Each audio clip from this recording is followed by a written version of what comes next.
Hi everybody. It's currently raining outside, so I thought it'd be a good time to read the first chapter of my book. For those of you who don't know, it's Living Nightmare, and it's the first book to the series The Other Side of Gifted, centers around Tobin Blake, a 19-year-old. Start off by reading the back of the book so you get an idea of what it's about. Death stalks her dreams. Night after night in the fourth-floor ward of the Mental Institute, Tobin Blake awakens screaming from nightmares of gruesome deaths and tortured souls.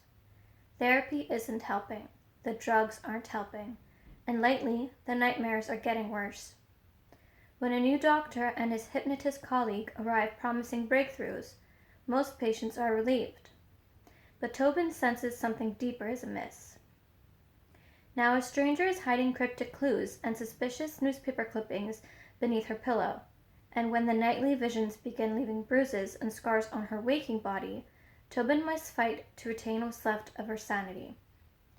A riveting supernatural thriller that will leave you wondering where nightmares end and reality begins. Each chapter starts with an entry. It'll either be from her dream journal, which her doctor asked her to write in, or from her own secret journal that no one knows about. Chapter 1. Death should be final. For me, it's what wakes me from a nightmare. Not my death.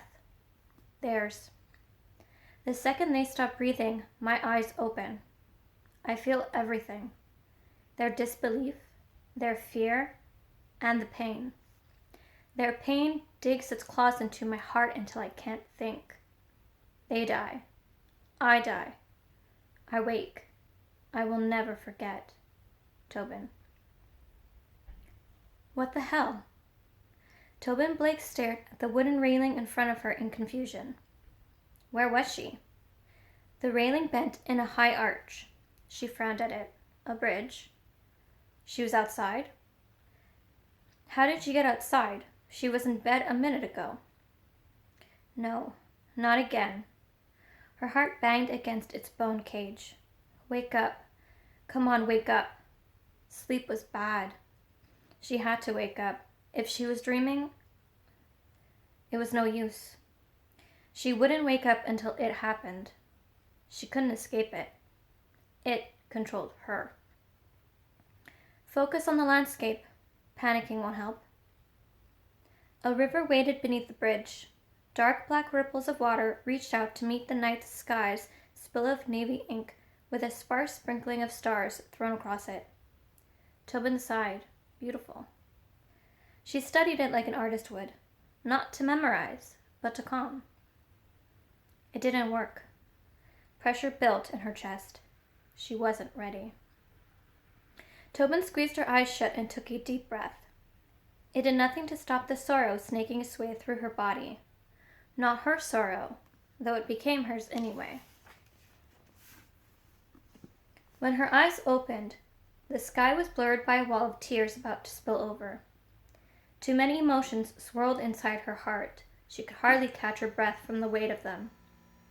Cool winds brushed against her forearms, prickling the skin with goosebumps and making her shiver. Her arms were bare. She was in a t-shirt? Tobin furrowed her brow. That wasn't right. What happened to the long-sleeved shirt she wore to bed? She wasn't wearing her pants either. The ones she wore now were heavier. They slipped off her narrow hips to rest halfway down her butt. Not wearing her own clothes? Not good. Another shiver racked through her, a ghostly fingertip trailing down her spine. Wake up, come on. The words played on repeat in her brain, as if it would help. Stupid. She was already losing ground. Breathe, Tobin. Just breathe. It'll be okay. Sorrow grew. She couldn't stop it. Her heart was being crushed by sadness. It stole the air from her lungs. Depression, a thick smear of tar coating her bones, left her feeling small, insignificant, unlovable. She wanted to give up. No one cared. Why should he? He. Not her, but he.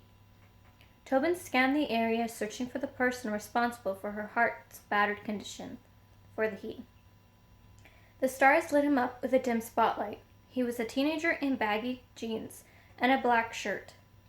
His bleached hair, shorter on either side, glowed against the warm olive of his skin. She was wearing his clothes, an exact match. She should have known. This was the way it happened every time. He was in front of her, hands stuffed into the pockets of his jeans, shoulders slumped and head down, a punk out to cause trouble. Except the hurt and self-hate that crippled her with razor-sharp talons said otherwise. The only trouble he contemplated causing was to himself. It was too much. The need to plug the hole of loneliness consumed her. Like a cord, connecting her heart to his emotions pumped into her chest. His misery left her throat thick. She wanted to hug him, to let him know he wasn't alone. Someone cared. She cared. But he didn't see her. Instead, desperation bubbled inside him, inside her. He walked to the railing and looked down. He wanted the pain to stop. She didn't know how he could stand it, then realized why they were on the bridge. He couldn't. He had given up. The realization was an electric shock to her system, sending off alarms inside her brain. Stop him, change his mind, do something. She started forward. Nothing. Her feet were glued to the bridge. Please don't do it. Her voice, a tool to save him, was withheld from her. Frustration left a sour taste on her tongue as tears rolled down her face. She had to get through to him, though experience told her it didn't matter. Tobin knew it wouldn't work. It never worked. Still, somehow she had to try. How? His anguish clogged her brain, making her thoughts sluggish, unclear. His heartbeat quickened, not in worry, but with burgeoning excitement. His. He climbed the railing, threw one leg over, and then the other. Don't do it. Get down. Come on, just get down. He struggled to stand, swaying on unsteady legs. The sensation was mimicked in her own legs and made her lightheaded. Or was she feeling the rush of adrenaline helping the teenager regain his balance? Did it matter? The surge of euphoria, erasing the sadness eating her insides, scared her more. The boy lifted his arms. The wind dried the tears on her face and teased her hair, cooing in her ears. It seduced the boy. He was imagining his arms as wings, ready to carry him to the waves calling below. An oasis soon to become a refuge, his eternal home. Laughter filled the air. Tobin's heart seized. No! The boy jumped. She didn't move, but the rush of the wind pulling the boy to his watery grave embraced her. The crashing of the waves was loud in her ears. The boy's heart, her heart, sped up as it chased the feeling of flying, of freedom. When the water hugged the boy, dragging him down and stealing his breath, Tobin woke.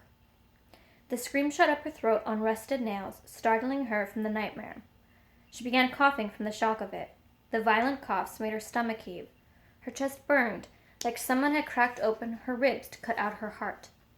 And her lungs, felt like they were filled with water. She couldn't breathe. She couldn't stop coughing. Her hands clutched at her chest. The beats of her heart reassured her they were too fast. She had to calm herself. Tobin turned her head to the side, gasping between coughing fits. The teenager's death was still close. His connection to her hadn't been severed, and the nightmare refused to leave. She couldn't focus on anything else. He had killed himself, nearly taking her with him. What if he had succeeded? She focused on her breathing, not moving until her heart rate normalized. She kept her eyes open. The moment she closed them, the boy would return. She couldn't let him. Light filtered in through the muted yellow curtains covering the bedroom window, the morning sun erasing the night.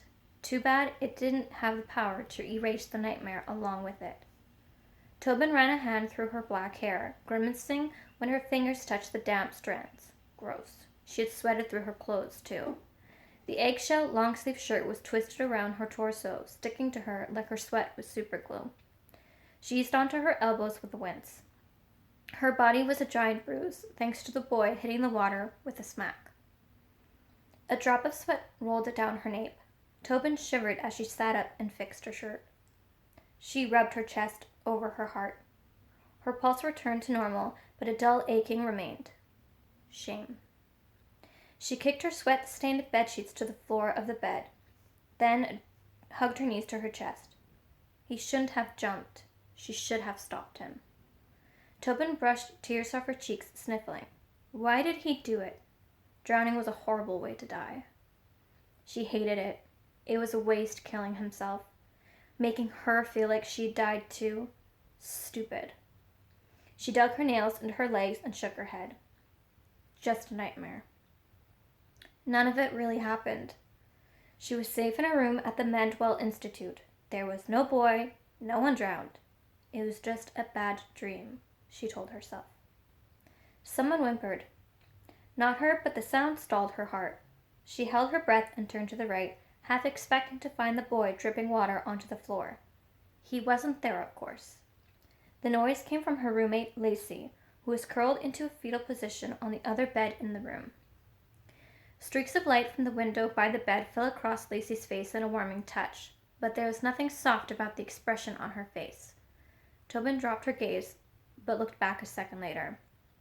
Lacey's brown eyes brimmed with fear when she met the sea storm of Tobin's. She hadn't slept well. Her eyes were bloodshot, her face ashen, framed by iron-straight blonde hair. Lacey stared at Tobin for less than 30 seconds before averting her gaze. Few looked Tobin in the eye for long. Her dark, blue-gray eyes carried swirls of green and strikes of gold lightning in them, and left people uneasy. She had once overheard a patient claim that her eyes sucked the soul right out of a person. The rejection was a punch to the throat. Tobin's lip turned down when Lacey rolled over to face the window and pulled the blankets over her head. Tobin swallowed an apology. Why bother? Lacey wouldn't care what she said. Tobin scowled at the lump of her roommate. Why did they keep placing patients with her? After 6 years of failed attempts, why not stop? She liked being alone. Not that her room was anything great. Plain gray walls and one window with its pale yellow curtains. 2 single beds with white sheets were paired with beige nightstands, and a white eight-drawer dresser sat against the opposite wall. Her gaze went to the wall behind the dresser, where a set of brown handprints had been left by a previous patient. She didn't know how they had been made, but no amount of scrubbing could get rid of them. The handprints were the room's sole decor. The room was stark, but it was hers. She didn't like sharing the space. No one cared what she thought, though. A patient's opinion didn't matter. Doctors knew best, right? Tobin snorted. The moment they'd mentioned a new roommate, Tobin had sighed, and inwardly began to count the days before Lacey asked for a room change. It was now day 3. The sound of hard-soled shoes clanking in approach caused Tobin to draw her shoulders up. Good morning, the nurse said as she entered the room. Nurse Patricia was in her mid-40s. Her brown hair, generously streaked with gray, was cut in short layers and ended shy of her chin. She wore blue pants and a plain white shirt, the outfit every nurse at Mandwell was required to wear. Her hazel eyes flickered to Tobin before they moved to Lacey, who had yet to surface from her blanket shield. What happened? Are you all right? The nurse hurried over to the 15-year-old with a click of her tongue and sat on the edge of the bed. What's wrong? Tobin gave them her back, swinging her legs over the other side of the bed. Her spine straightened as the nurse murmured promises to Lacey, assuring her she'd be okay. Patricia and Lacey spoke in a whisper, but Tobin heard them. She ground her teeth together. She kept screaming. Lacey's voice cracked on a sob, yelling, "Don't do it, stop." She wouldn't stop. More shushing, more comforting from Patricia. Tobin refused to flinch. Do I have to? Can I? Lacey paused. I don't want to stay here. Can I sleep somewhere else, please? Anywhere. Of course. I think there's another bed available 2 rooms down. She shouldn't have been surprised. Should have known it was coming. It didn't make it hurt less. She curled her hands into fists. Miss Blake. Tobin glanced over her shoulder. The nurse was by the door with an arm around Lacey. Lacey's eyes were on her feet. Patricia spoke to the air, just left to where Tobin sat. "Remember to write in your dream journal," she said. Then, duty done, the nurse led Lacey from the room. Dream journal. Tobin rolled her eyes. The title was as ludicrous as the concept. What she saw when she was asleep were not dreams. Dreams were happy, wishful. Death wasn't. Tobin forced her hands to relax before picking up the marbled notebook and the half-used, toothmark-covered pencil from the nightstand by her bed. She flipped to a blank page and began to write. The pencil dug into the thin sheet, forcing gashes into the weak paper. Her mouth turned down as anger poured out of her. She wrote about a teenage boy, a bridge at night, and a wasted life. March was supposed to be a month of rebirth. Spring. She didn't buy into that sales crap. March was just another month of nightmares. She slammed the book shut and took a deep breath, and then slid her feet into her ratty gray slippers. It was time to leave the room. Oh, goody. Well, that was the first chapter to Living Nightmare. If it goes well, I will be creating a video every week. 1 chapter per week.